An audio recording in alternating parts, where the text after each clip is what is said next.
I have a story for you. Hey, there was a lady named Mary. And Mary, she raised or trained puppies. And that was her gift. I mean, she's only done a few, but she enjoyed doing this. She raised little puppies, the first part of the puppy's life, to be able to go to the training classes for being a guide dog for the blind. And this was her dream. She loved that. For one, she loved to have the puppies. But besides getting to hang out with the puppies and everything, she also knew that it was for a good cause. The bad news is eventually the puppies have to leave your house and go to training, and then you don't see them anymore. So there's a negative to it. It's not all perfect. So she ends up getting this cute little Labrador, and this dog is amazing. Just cuddles, cute, low, like very calm temperament. So, but what you have to do is you have to take them places. The idea is to go into as many scenarios of real life as you can. So they went to places like Yosemite, out into the wild. Went on trails and climbing up the rocks and different things, and the dog would have to go along just to get that, how are these animals going to respond in different situations. So 4 weeks of traveling on the road, 5 of 6 weeks going to different types of environments, like going to the mall, going into the stores, walking around people while you're shopping. That part right there, I would be done if I was that dog. I'd be like, no, not one more mall, please. Yeah. But they love it. They love doing this, right? So they end up going to the shopping centers. They go to getting around fireworks as much as they can to see how they're going to interact with loud noises and different things. This takes plenty of time.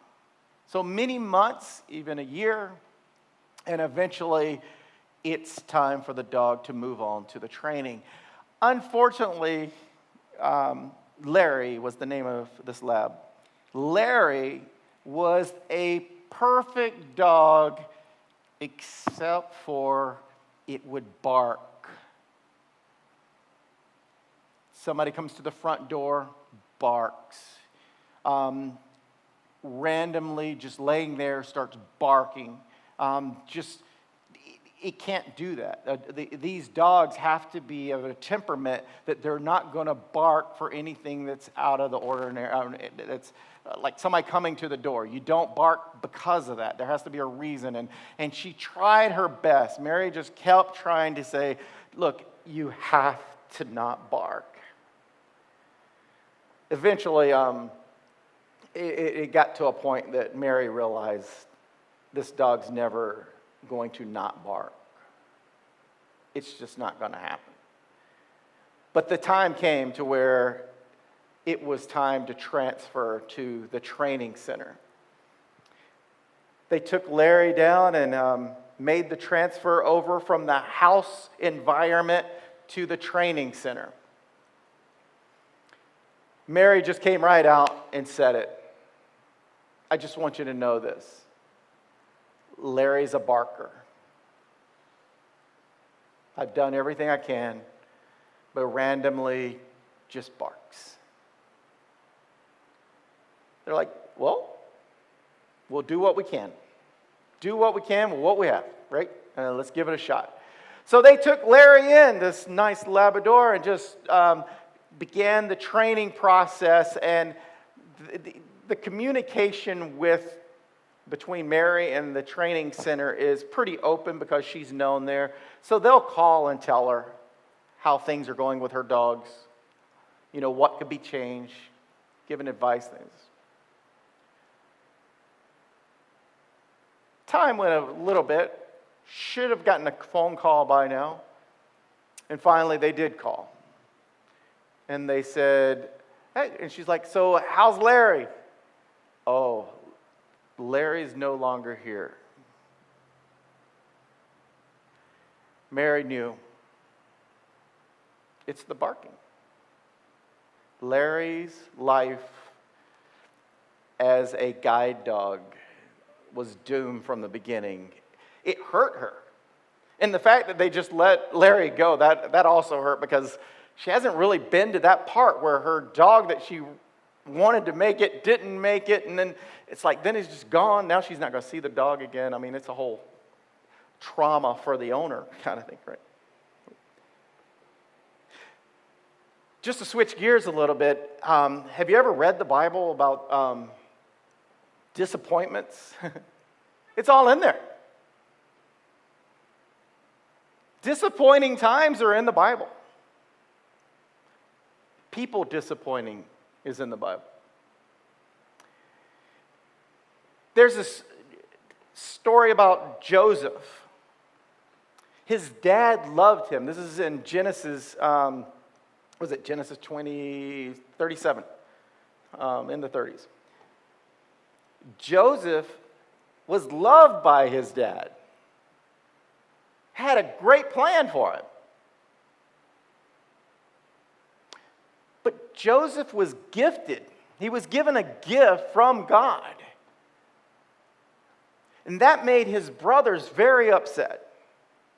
So not only did Dad have a plan, but his brothers had a plan.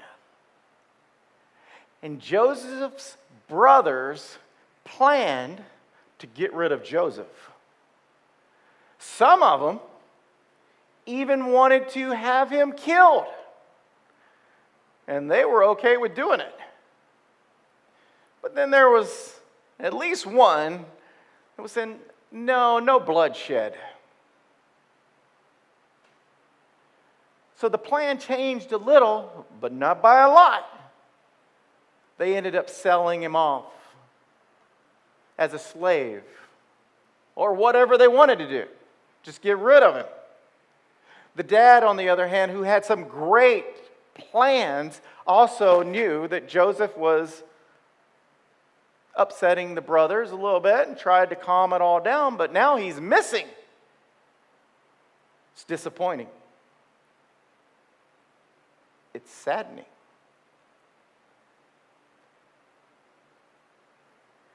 Joseph not only was unable to have a family life with his dad and brothers, but he also couldn't fulfill the dream, the vision that his dad had set for him. He loved him. He wanted the best for him. If you read on over in, what is it? Is it first? Let's go to my thing. I'll tell you what it is right now. 1 Samuel. 1 Samuel 16. There's a prophet named Samuel. Imagine that. In the book of Samuel. God says to him, how long will you grieve over Saul? Remember, Saul was the chosen king that the people wanted, and it was allowed. But Saul started turning against God. And Samuel, who was the one that anointed Saul, he didn't like the way this was going, but he didn't want to remove Saul from being king. And God calls out to him and says, how long will you grieve over Saul? Since I have rejected him. Saul had a plan, very disappointing, when he is now rejected by God. Just let that sink in for a second. How would you like God to tell somebody that he's rejected you? In the role that he placed you in, and you've turned so much away from his plan that he now no longer wants you to be the one to do it. It says, how long will you grieve over Saul since I have rejected him from being king over Israel? Fill your horn with oil and go. I will send you to Jesse the Bethlehemite, for I have selected a king for myself among his sons. But Samuel said, how can I go? When Saul hears of it, he will kill me. And the Lord said, take a heifer with you and say, I have come to sacrifice for the Lord.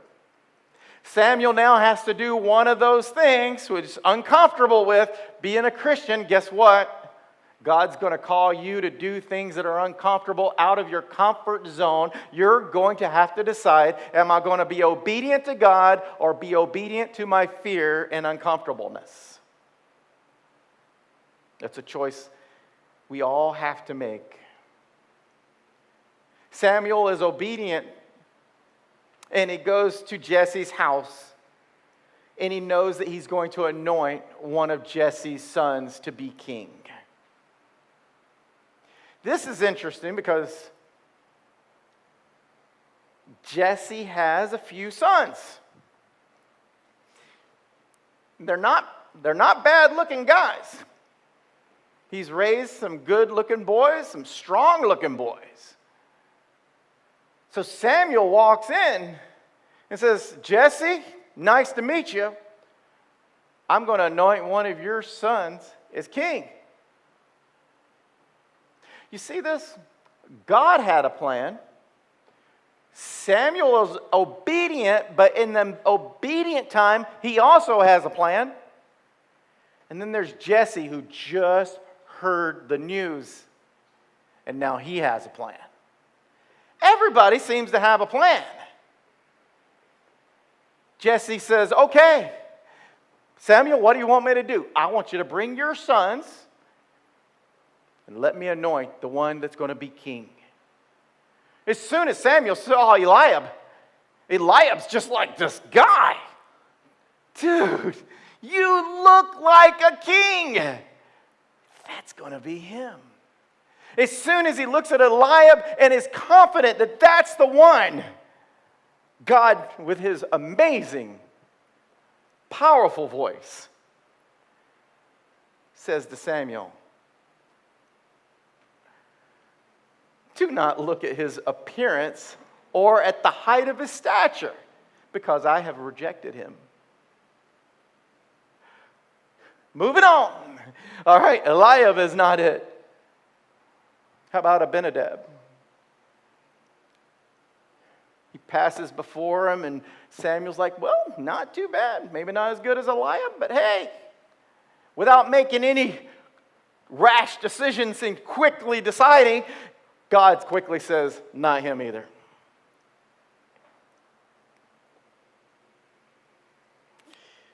Then you have Shammah. Shammah is the third in line walking by, and he goes, nope.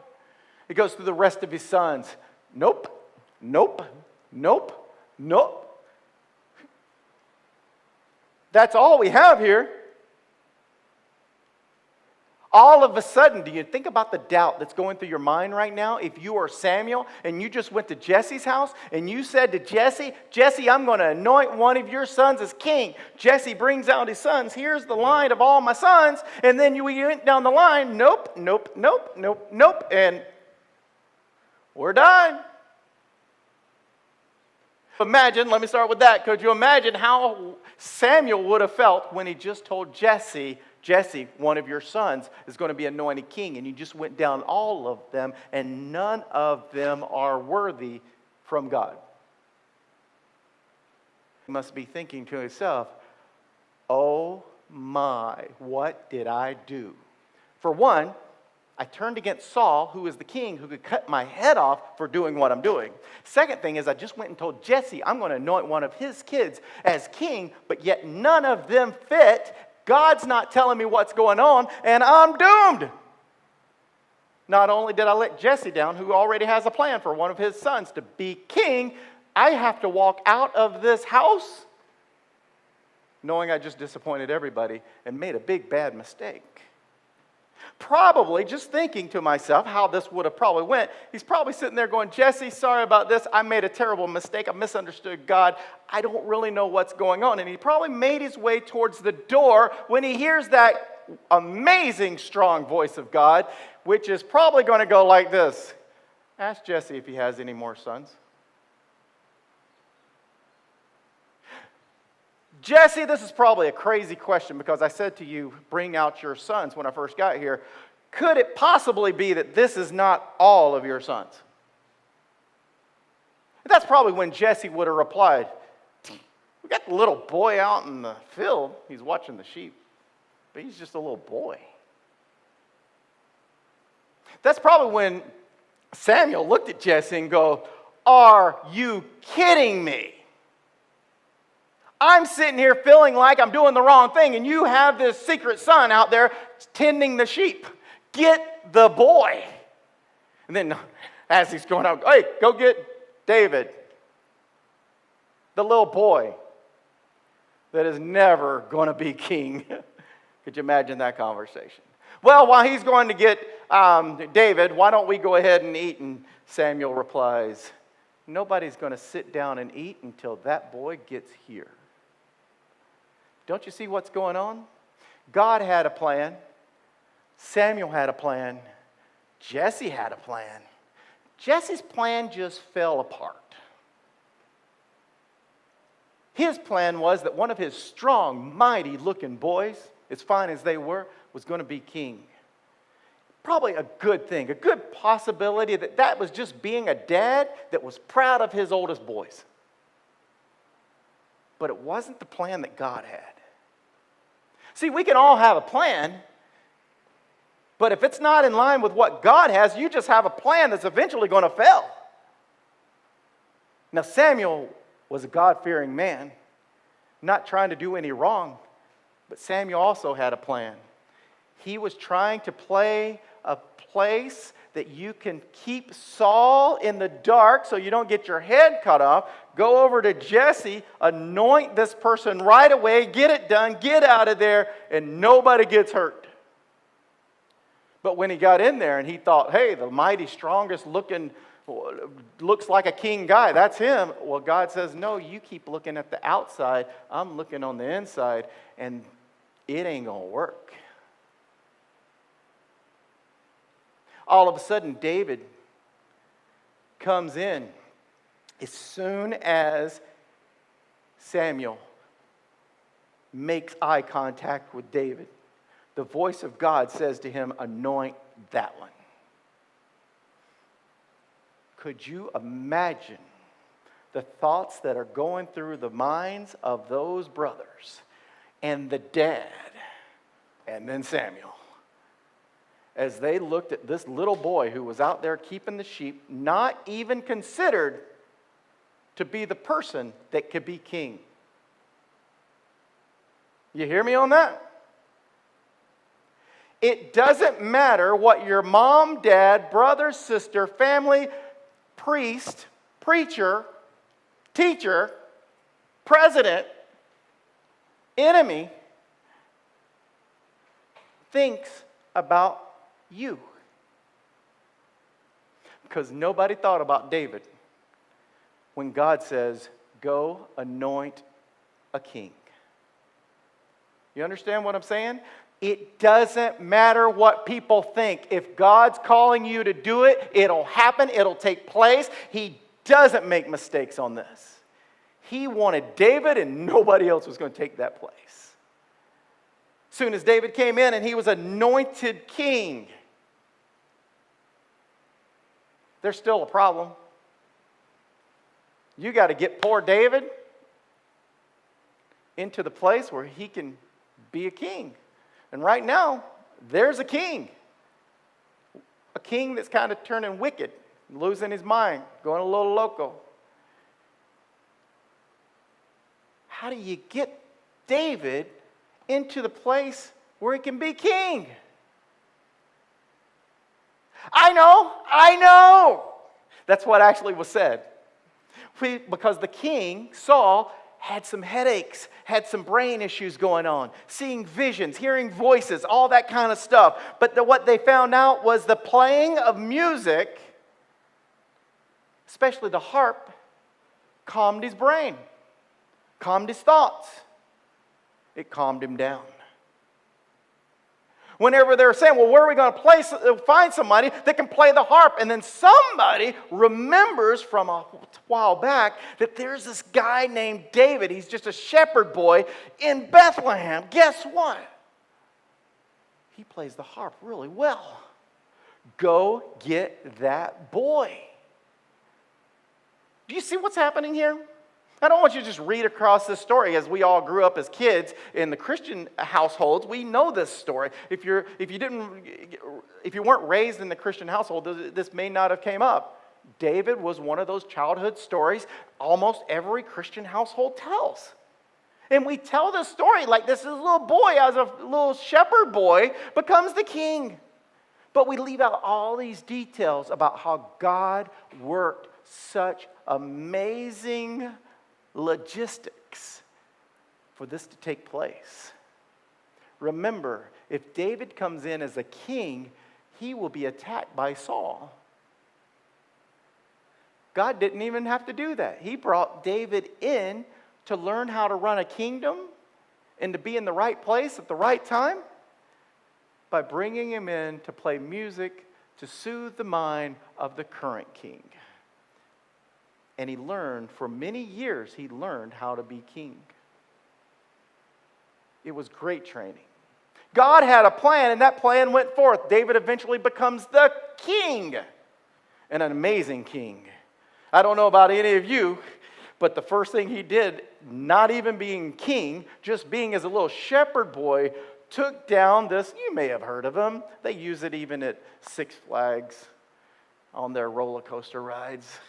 You see it in many movies as they compare small to large. He killed the giant named Goliath. This little shepherd boy that nobody even thought of when it was time to be anointed king. Why I'm telling you this is because I don't know what God's plan is for you, because I am not God. But I will tell you this, that the Bible tells us that for each and every one of us, God knows the plans that he has for each and every one of us, even before we're born. Get out of town. How would he even know?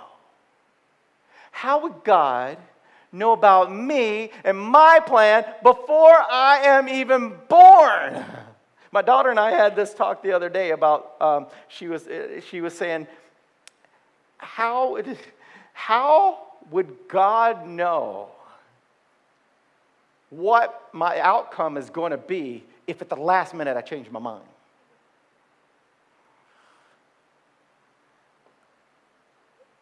Because God would know that you're going to change your mind. It's the coolest thing about being God. Then it gets into more technical and theology kind of stuff. But then, do we really have free choice? Don't you love that one? Go do some theology debates with this, right? Yes.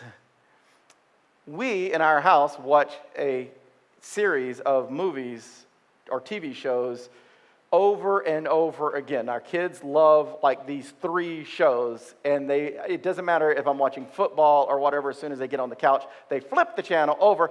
I'm like, you know how this is going to end. I don't know how the football game's going to end, but we know how this episode of this show is going to end.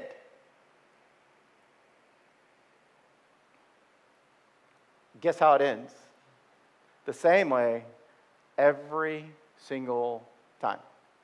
In fact, so much so that my kids will verbalize what they're about to say before they say it.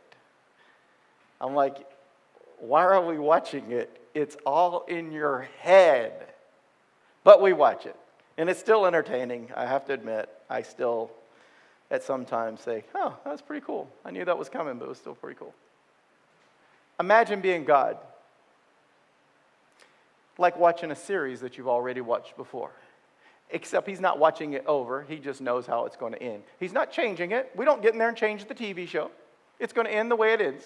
Doesn't matter what decisions they make on that series. It's going to do whatever happens is going to happen. And that's just the way it is. And that's how God is with our life. He is seeing it happen, and he knows how it's going to end.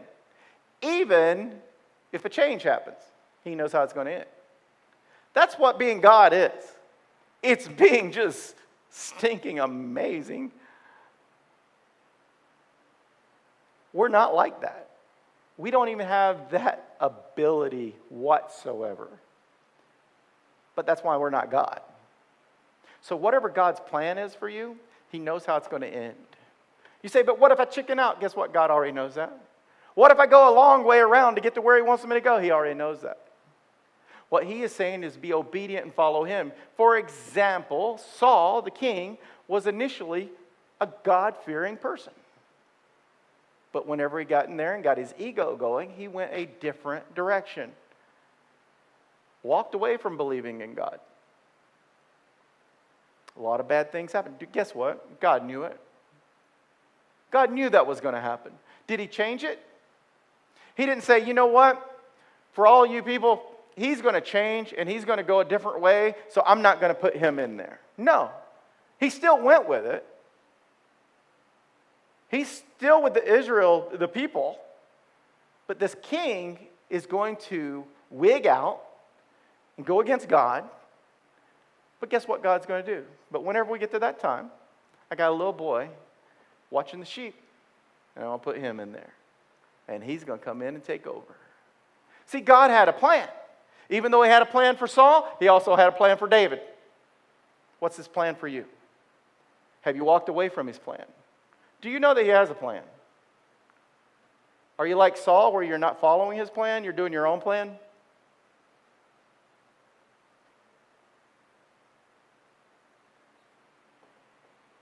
If you're doing your own plan, what did he say about Saul? When you do your own, like Saul, and start rejecting God, turning from God, and you do your own way, no matter what God says, well, eventually God rejects you. He rejects the plan that you have. I would rather go a plan with God and go through all the trials and tribulations and hard times that I'm going to face there than take an easy plan and be rejected by God doing it. Because it's not going to be satisfying. But to know that plan, the Bible tells us that God has a plan for you even before you were born. That's an amazing thing. But to think about it, that even beyond that, even with the mistakes that you've made, the goof-ups that you've done, the decisions that you made that were incorrect, God still has a plan for you, and he's still ready to use you. All you have to do is say, God, I'm no longer going to be the Lord of my life. You're going to be the Lord of my life. I'm no longer following my ways. I'm going to follow your ways. The way that you want me to go. Even if you're a Christian, Christians do this just as much as anybody else. We're Christian, but I'm going to do it my way. Just watch them. Watch Christians who do that. They fail miserably. I've done it a million times. I've failed miserably. But it was whenever I decided to listen to God and let him direct me and guide me, that's when it got all crazy good stuff. That's when I started seeing miracles. That's whenever we thought that we were broke and eating our last meal, that somehow food ended up where we needed it. Money ended up in the bank. Whatever. And I'm talking about for real. Whenever we rented out the Rose Bowl Stadium and we were short $34,900 and something dollars, and they were going to shut us down. And I remember yelling at God. I was laying in bed. I'm like, God, why would I even wake up in the morning? You didn't bless us. You had us sell our apartment building, rent out the Rose Bowl Stadium. We're short $35,000, and you didn't provide. Why would I even wake up this morning? Why would I get out of bed? There's nothing for me to do. And then that little amazing voice just says, get up and go downstairs as soon as you're done whining. I'm done whining. I go downstairs and my wife and the board members are counting the money that we made for our fireworks stand that week, prior days before that. And my wife goes, how much money did we need? Hey, let me tell you something. Listen to the math. Listen to the math. I said, it's like $34,900 and something that we need. She says, we just counted out $35,000. I had till noon, and it was like 9:30 or 10, to get that money to the Rose Bowl. I didn't have time to stop at a bank and get a check. I didn't have time to stop and get a cashier's check, nothing. I called up the Rose Bowl and I said, I'm on my way, all cash. I'll be there in 45 minutes.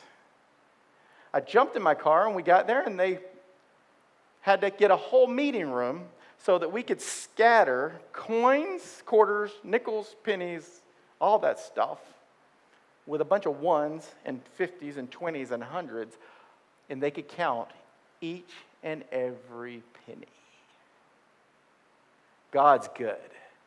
Isn't it funny that you just listen to the math? How much do we need? And it's like right at it. God had a plan, and once I started following God's plan, that's when God blesses you. That's when God does the miracles, because you're following Him, you're being obedient to Him, and you see the miracles. Those Christians that say, I never see a miracle. Are you following God? I want my kid to be a doctor. I want my kid to be a lawyer. And then you go through all of that, and guess what they become? Missionaries. Or, like my son wants to be a YouTube stunt bike, something sponsored by all these different names. How are you going to make money doing that? Then you find out some guy has a McLaren that's doing exactly that. But anyway. But it's not my plan.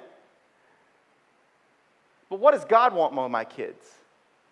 Jesse had a plan for his kids. But God had a plan for His kids.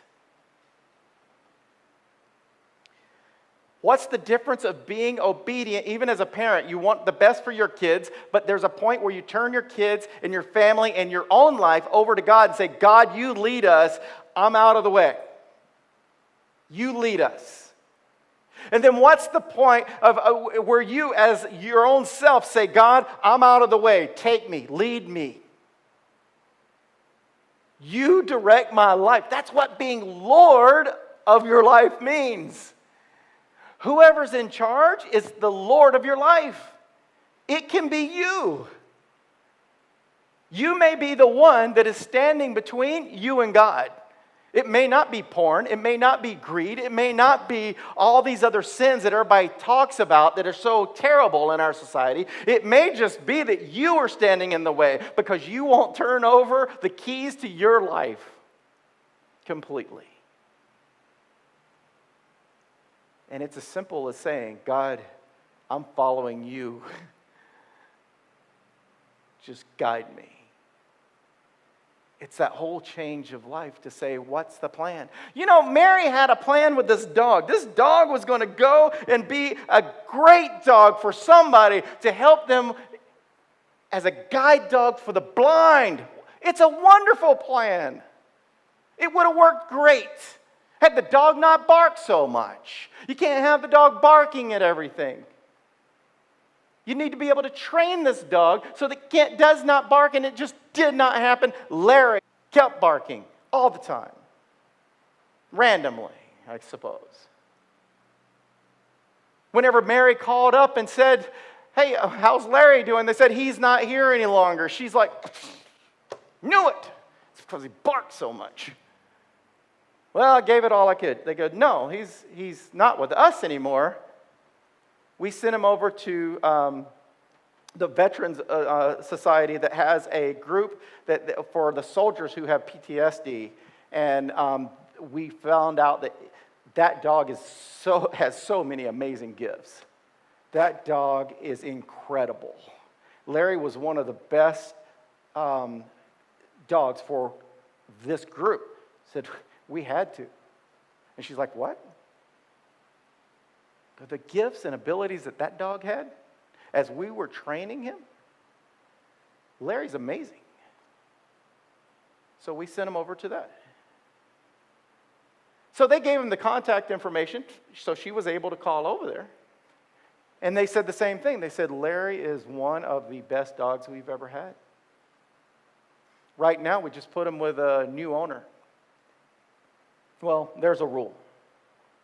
As a trainer, or as in her case, raising as a pup, you cannot contact the owners that have the dog for a year. So you can't make any contact because they need to bond. So it's a year bonding process. And so she knows. But what she did was she is able to call the person that now has the dog and the group and say, when it's time, can I come see Larry? And they were blown away. Absolutely. I mean, it was not any hindrance whatsoever. So a year goes by. And she gets to go visit with this veteran who had been through a war and now has PTSD, and he was around a lot of explosions and he got hurt and things like that. His wife was with him, and Mary walks up to the house and introduces herself again, and they all have this great meeting until Larry barks. I'm so sorry. I did everything I could to keep Larry from barking. He's been doing that since he was a pup. And she's like, what are you talking about? Thank God he barks. She goes, the first time that we had him, see, my husband was injured in the war, and he was around a lot of the bombing and the explosions, and he had a head injury, and they had to do surgery. And so now he goes into seizures at any time. Larry barks minutes before he goes into a full seizure. I then know he's about to go into a seizure. We lay him down. We get him prepared, and he goes into a seizure. The dog knows. She's like, what? Yes. Several times a day, Larry will bark, and my husband will be walking, not even knowing that he's about to go into a seizure. And all of a sudden, we all go into alert. He goes and sits in the safest place he can, and then, boom, he's in a seizure. This dog is amazing. See, Mary had a plan for this dog. It just wasn't as big as God had. The people at that worked with the dogs for the blind, they had a plan, but it wasn't as big as God had. See, God knew the gifts of Larry, this Labrador retriever, and it was so much better and going to do so much amazing things, and the gifts that dog had that nobody recognized, but God knew. God created that dog. What do you have that nobody's recognized?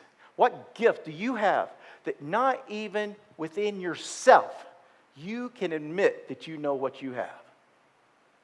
God does. What's stopping you from using it? It's the total commitment to allowing God to use you 100%. If you're willing to surrender yourself to God and say, God, use me to the fullest extent. I'll stand out of the way. I'll follow you. You just lead me. And the gifts that God gave you before you were even born, He will bring them out, and you will live the life that God intended for you to live. Imagine the people that you will be able to help that you never thought that you could help. Imagine the family that you will have that you never imagined that you could have. Imagine this. With all, especially here in California, with all the Hollywood fame and fortune, and you see these McLarens and these Ferraris and everything driving by us all the time. But you ever stop and talk to them, anybody that's this wealthy, and they're always searching for satisfaction. They're never satisfied. Imagine you letting God lead you, and you're 100% satisfied. Like God says, this is who you are. The things that you do. And you're okay with everything God said. See? Larry was just a Labrador retriever. Had a plan to help from his trainers, a plan to go out and help the blind, which is a great thing.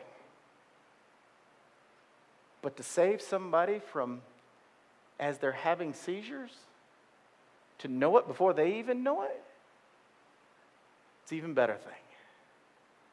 Let's pray. Dear Lord God, I just thank you. I thank you for creating each and every one of us and all of us different, giving us different gifts and different abilities. But God, we got to call it in now. It's time to seek you, God, and say, God, we may have these gifts, but we don't all know about them. God, I want to know about all my gifts and how you want me to use them. So God, I'll start with me. Just guide me. Let me turn my entire life over to you, and you just guide me. And then each person here, God, this is your church. The people online, the people here, we're your church. The people who believe and follow you. But God, we just need to surrender completely to say, God, we want your plan. Maybe we have some good plans, God, but you have a better plan. Help us all to surrender so that you can do the best work that we've ever seen in our lives. If there's anybody here that doesn't know Jesus Christ as their Lord and Savior, God, I just pray right now that you put it on their heart that today is the day of salvation. Your word says that.